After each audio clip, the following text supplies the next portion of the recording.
Morning, everybody. Welcome. We're just killing a minute till all the connecting happens here. We still see. And some- while you're all connecting, I will also make an announcement out there that Struzari Mancini, our law firm, is looking for two great people. I have two team members that are moving back east for different reasons. Why? Why would they do that?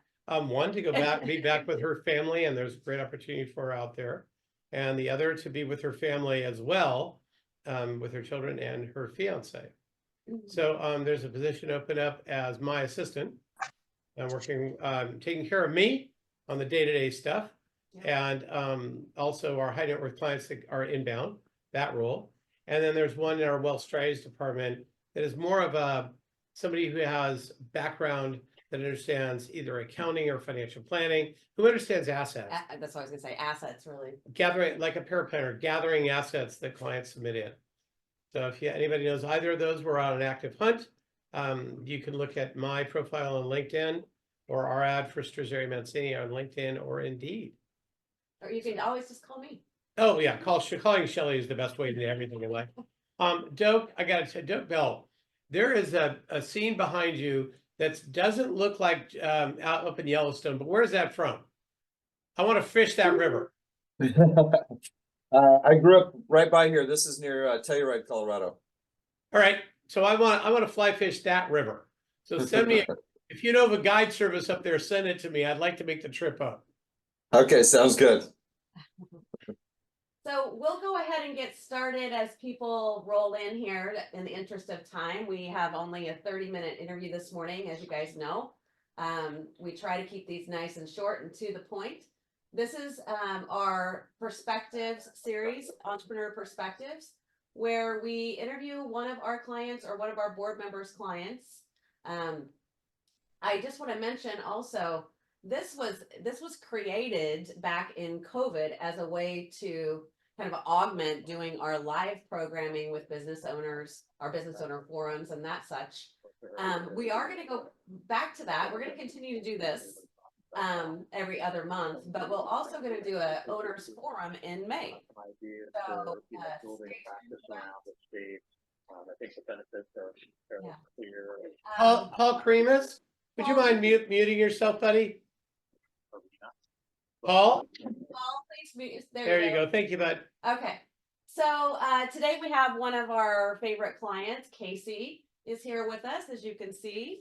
And I'm going to turn it over to Joe to go ahead and get started. So, Mr. Struzari. Good morning, Mr. Casey. How you doing? Hello, Joe. Good morning. Thank you. Favorite. Thank you. Yeah. Thank you to Shelly. said Thank you one to of. Element for working Yeah. on it. I took it as favorite. though. Okay, yeah, that's right. So Casey's one of my good friend Greg's client. We work together and there's a long history of kind of business that goes on. So help me a little bit. What industry are you in? I'm in the entrepreneurial industry. to be Love. honest with you. So my main business is an escrow business. We do we pretty much do anything that you need to be escrowed. Primarily residential. We do some commercial, but we do boats, jewelry. We've done Bitcoin, do a lot of different things with that. I own a tech company, spun off a tech company, and do licensing for the technology that we built into other areas. And then I own a portfolio of commercial real estate. So did you start in escrow? Is that how you start being an entrepreneur? No, I started in finance, ended up buying a printing company, buying a mortgage company and wholesaling mortgage, buying an escrow company. And then as the market turned in 2008, realized that escrow was the industry that I enjoyed the most. I thought it had the most upside as far as where I could make the biggest impact. So there was a lot of people that were fighting for the lending side. The escrow side was almost like a throwaway. So people were paying a lot of money for a service that was really important to a transaction, and nobody was putting any innovation into it. So I decided to buy the brick and mortar, change the culture, because a lot of people were overworked, underpaid. So we flipped that on its head and then started to innovate and build technology in a space that had never, 12, 13 years ago, had never really had any innovation. Right. And then, so when you say innovation, was it about the technology stuff that you did and built, or what was the innovation? I know innovation about culture, innovation about technology. What about it? Yeah, so the technology piece was utilizing technology that already existed and then customizing it for an industry. I think it's one of the easiest, shortest paths to um, like a higher multiple in a service industry is when you can create unique areas in which you can do business a little more efficiently, add value to the client. And it was something that was fun. So we built the culture kind of around it. So when I talk about building the culture, we took a really old, stodgy business in escrow and said, hey, we're going to innovate, we're going to develop. And nobody really ever heard about, innovation and development in that space, 12, 15, 13 years ago. So correct me if I'm wrong, but yes, individuals, when I buy a home or sell a home, need escrow, but I'm not quote unquote the client that sends the business. It's the real estate agent, right? Right. So what do you do to help the real estate agent's life get better? I'm assuming. Yeah. So I tell everyone I serve three people. One is our internal staff. Two is the client and consumer, and three is the real estate agent. So it's an interesting dynamic because the consumer pays our freight, pays our fee. However, the real estate agent is the one that drives the business. Right. And there's really specific laws in which we can go after business, meaning a lot of RESPA rules and regulations. You're not allowed to buy them new carpet. And you cannot buy them anything more than $10, which I think now has actually gone up, but I think it's only 15. So with inflation, but nevertheless, that was the unique dynamic in our industry and space that was the reason why I said, well, look, we can use technology and innovation to help both parties have a better experience. So the consumer would be educated and informed, which is usually one of the problems with escrow. The agent would be able to add value from the standpoint of it's quick, it's easy, and it's better than anything else that's out there. So they look like the superhero for referring a company that's doing things a little bit differently, that's going to add value to the consumer. So the agent is able to tell their people, as we go through this, I can make this part easier. That's normally misery. The last three things that was like root canal to get through, it won't be in this. And then they get other referrals to them and they continue to bring you in because you're making them look good. Well, that's correct. I think a lot of agents, whether it's commercial or residential, make the mistake of they get it to the point of escrow and then they move on to the next. And while we do want to encourage some of that, we want to make sure that the company and the vendor or partner that they're passing the baton to can help extend the experience and make sure that whatever the agent was able to do to get it into escrow, that we fulfill that last 30-day part where we're providing a value and a service that exceeds the expectation of what the agent will want, so they can go out and get more business. But that was kind of the rub, was like making sure that you had that full process from the start of when you want to buy or sell a home to the point of closing and even beyond. We actually, one of the other things that we did was innovate an insurance product for someone selling their home. We went to a local insurance company here, actually in San Diego. We said, look, when you're buying or selling your residential transaction, everyone that's helping you in that, the agent, the lender, title, and escrow, they all are protected with an insurance policy. We want to protect the seller. They have non-disclosure, risk. Sure. So we created this unique product that, as if you do escrow with us, that you provide a seller's E&O policy through our umbrella policy that protects them for 6 months in the event of non-disclosure. And we've had some really hilarious claims. One of them was a neighbor, someone came in, bought a house from an escrow that we did, and the neighbor, they said, you didn't disclose that the neighbor smells. And our insurance paid $22,000 for the non-disclosure. So The smell of food? You don't know, it was no, the house smell. They didn't know what it was, but they said you should have disclosed this. Check for dead bodies. We didn't ask if we need. For us, we stay out of it. We You're let the like, seller oh. and the insurance company do it. But it's just one of those things. You don't need insurance until you need it. So Wow. Yeah, and you can't insure for an intentional act, but there's all kinds of. Should you have told them about the roof rafter that you had repaired that was an indicative of a different problem for all of them? Oh, heck yeah. That's yeah, right. can Yeah. Imagine. And Yeah. the agents have to get in that too. When you were first doing business, did you have different advisors than you have now? I would assume. yes, What kind of advisors did you have out of the gate? You had to have a banker.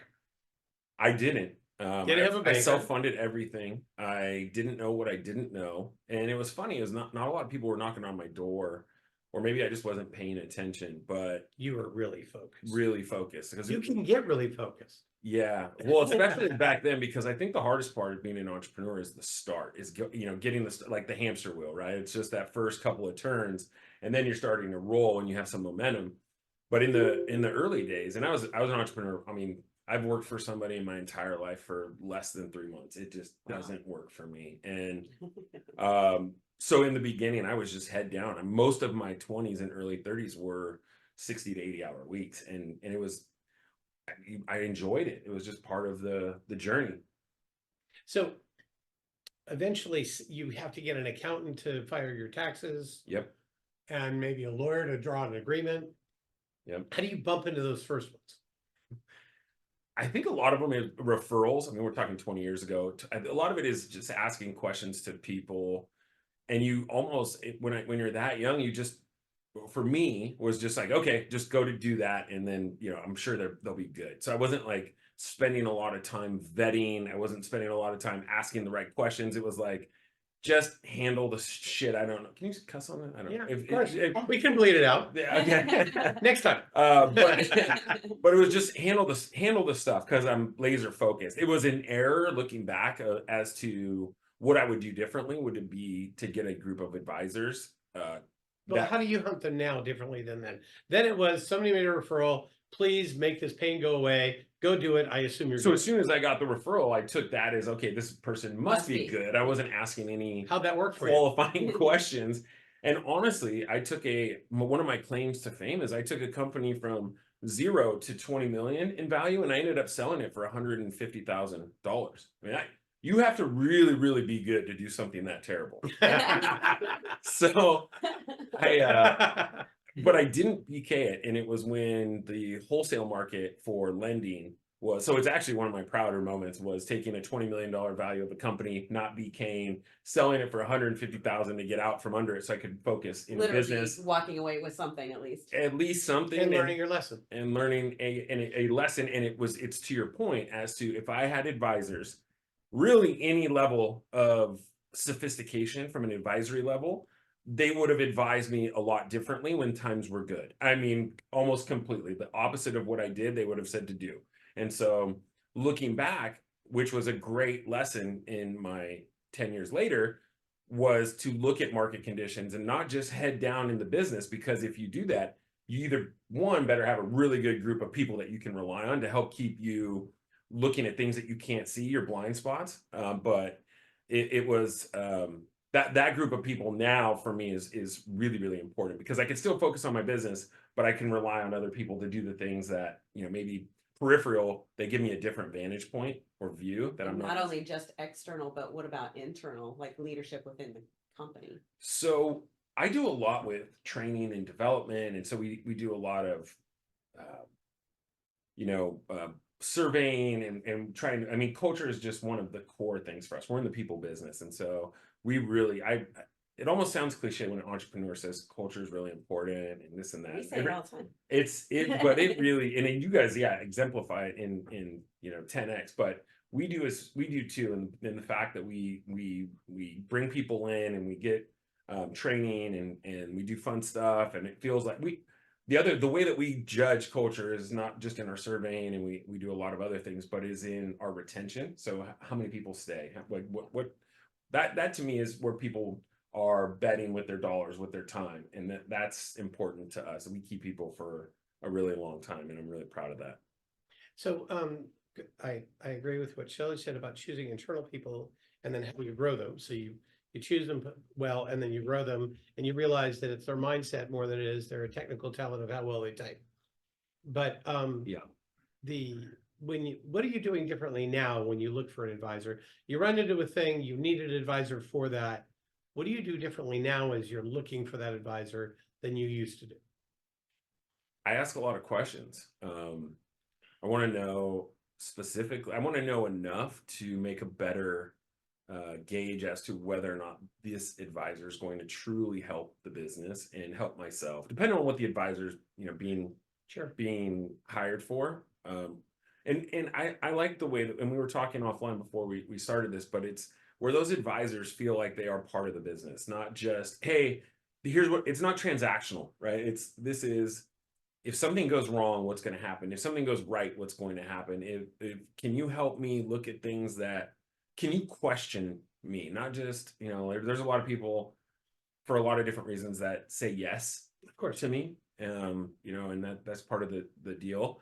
There's got to be advisors that feel comfortable enough to, you know, question some of the things that I'm doing. And again, the questioning doesn't necessarily have to mean that I have to change course. It just means that I have to think about it, because sometimes when you're head down, the forest through the trees example, those are things where even if I may not agree with it, that's the level of sophisticated communication that I look for. And I think from an advisory standpoint, in my younger days, it was just a lot of yes people. It was a lot of, you know, like accountants versus CFO level type of management, and that was what I didn't want. So if I wanted to scale and grow the business, I had to also scale and grow the core business and team around me, and not just myself, but my leadership team, my advisory team, my coaches, all of those different things. So if I'm playing in a small pond and I have a lot of small pond thinking, then what's going to happen is you're going to stay at that level, and there's almost like a glass ceiling, the way that I was looking at it. Mhm. And so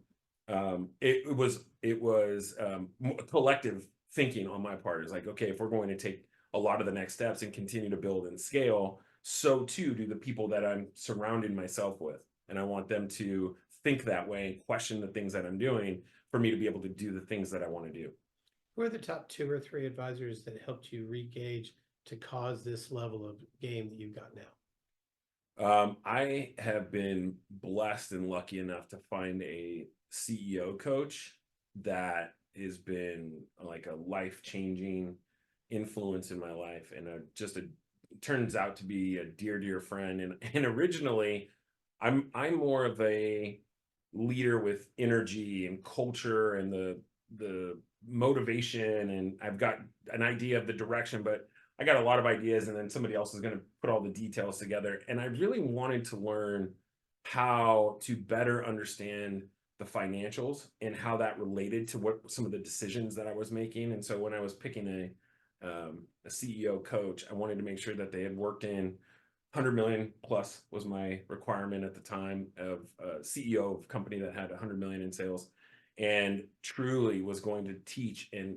help me understand what the financial impact of some of the decisions that I was making. And that was a really good decision for me, both in my professional life, also my personal life.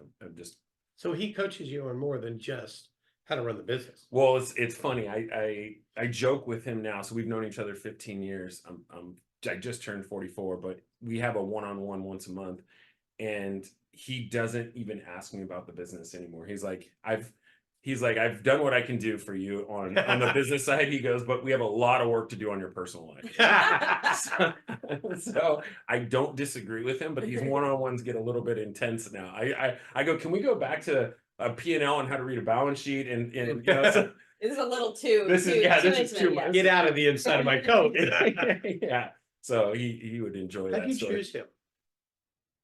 I spent, so he would tell the story that I am the longest chase that he ever had to give to somebody that he worked with, but I am one of his longest tenured probably friends and clients. But it was a year of me thinking, this is not worth it. It's expensive. Is it the time or the money that wasn't worth it? Both. It was the time and the money. And at the time, it was, there's so many things going on. And one of the things I didn't realize, and when I talked a little bit about taking a $20 million company and then executing a sale at $100,000.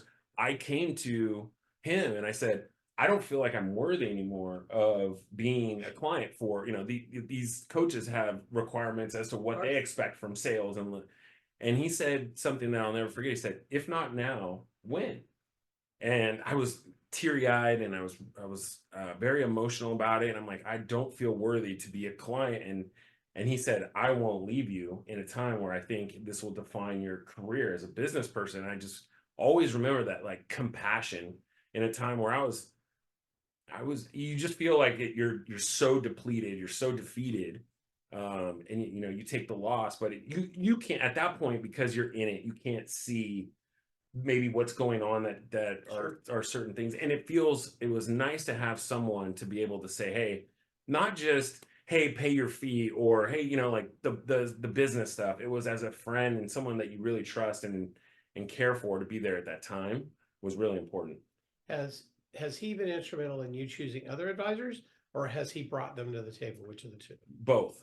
Yeah. So he's brought things to the table, and then he's also been a sounding board for some of the different ones, and also too, like, because we've grown over the years, one of the things that I really like to do is have a really good team, and then I like, as an entrepreneur, to send my team of people to others, so I feel like I don't want to just be a client, but I want to be a cheerleader for my team of people. We're partners. Exactly. And I think the more that I do that, the better it makes me feel. Mhm. And it helps the relationship grow, and then it doesn't feel so transactional on either end. Right. And so you create this almost personal relationship. Now that doesn't happen right away. This happens, where when you're meeting with advisors, to where you have to have, so it's almost like interviewing. Some people can interview really well, and, Sure. and some people you'll be disappointed with. But from an advisory standpoint, you're going to go with your gut. You're going to see, do they have the capability to be compassionate in, with everything, their business included. Maybe, for example, are they going to give you more time? Like, if you have a coaching session for an hour, are they looking at their watch at the end of the hour, or are they like, hey, you're really in need, I give you an extra half, and not even give you an extra half hour, they That's just time. do it. And that is something that gets just, I don't know, it seems almost like common sense to me, but it's not very common. Not common in the industries because they put themselves all so tight, and Zooms and calls and live meetings. What about exit? You did an exit to bail out. Have you thought about exiting since then, part or total? Yeah, I've done actually some really good exits since then. So you had a bailout exit. I had a bailout. Actually, no, well, yes. Okay, we'll call it a bailout exit. Yes. You had a survival We had a exit. survival exit, and then I said I will never do that again, and was, I guess, quote unquote, lucky enough I actually had dinner. One of my uncles was a CEO, and I asked him what was the key to his success, and he said timing. He said it really is, from an exit standpoint, is something that you should be thinking about, and market conditions, life conditions, and a lot of other different things. And that really stuck with me. And so I had actually, in 2020 and 2021, 2 different exits. I've owned several different companies, and both very successful, high multiples. And so the last one, the big one, my big kind of bigger bite of the apple, was selling 49%. And then I still have options to sell the other 51% to the original buyer. How's that going? Amazing. Yeah. What do you know now that you wish you knew 10 years ago about exiting?